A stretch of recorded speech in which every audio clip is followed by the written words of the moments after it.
बीच एक और बड़ी खबर आ रही है। अमेरिकी मीडिया ने इजराइल के आयरन डोम सिस्टम पर बहुत बड़ा दावा किया है। अमेरिका ही नहीं, इजराइल की भी चिंता बढ़ाने वाली बात है ये। दूसरी तरफ ईरान इस खबर को सुनकर खुश होगा। कहा यह जा रहा है कि अमेरिकी चैनल फॉक्स न्यूज के हवाले से खबर है कि इजरायली आयरन डोम डिफेंस सिस्टम्स कमजोर पड़ता जा रहा है। आयरन डोम की क्षमता जहां पहले 90% थी, अब घटकर 65% तक आ चुकी है। ऐसा इस वजह से भी हो रहा है क्योंकि वो भारी तादाद में दागी जा रही अत्याधुनिक बैलिस्टिक मिसाइल और हाइपरसोनिक मिसाइलों से निपटने के लिए तैयार नहीं है। गौरव, ये बहुत बड़ा दावा है अमेरिकी मीडिया का।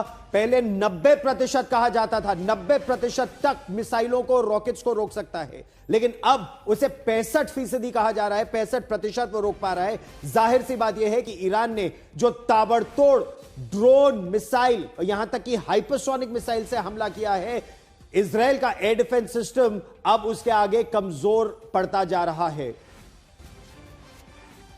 अच्छा, क्योंकि हम लोग ये आयरन डोम सिस्टम जमीन पर इसके ऑपरेशंस को देख चुके हैं, हम आपको विस्तार से दिखाते हैं कि ये आयरन डोम सिस्टम काम कैसे करता है और इसका जो हिट एंड मिस है वो कैसे रहा है। शुरू में अगर आप देखिए 13 से 16 जून 40 से 50% जो मिसाइलें आई थी 0 से 4 केवल पार कर पाई। तो ये दिखाता है शुरू में सफलता जबरदस्त। गौरव, एक और गौर करने वाली बात है, हमारे दर्शक अगर गौर करें कि आखिरकार जब 13 तारीख से ये शुरू हुई स्ट्राइक जो है खासतौर पे ईरान की, तब आप देखिए करीबन 40 से 50 मिसाइलें दागी गई थी, 55, लेकिन एक्यूरेसी क्या थी, 4 मिसाइलें आके इंटरसेप्ट होकर गिरती थी। लेकिन अब धीरे धीरे जैसे 19 जून 20 जून पर मिसाइलें कम दागी जा रही हैं, यानी 25 के करीब मिसाइलें, लेकिन गिर कितनी रही है, 4 मिसाइलें। यानी ये बात दर्शाती है, ये डाटा दर्शाता है कि कैसे लगातार आयरन डोम कमजोर होता जा रहा है और ये डिफेंस सिस्टम जिस पर इजराइल की दुनिया को बहुत, आप कह सकते हैं, उसकी तारीफ की जाती थी, वो भी कहीं ना कहीं गौरव कमजोर होता दिख रहा है।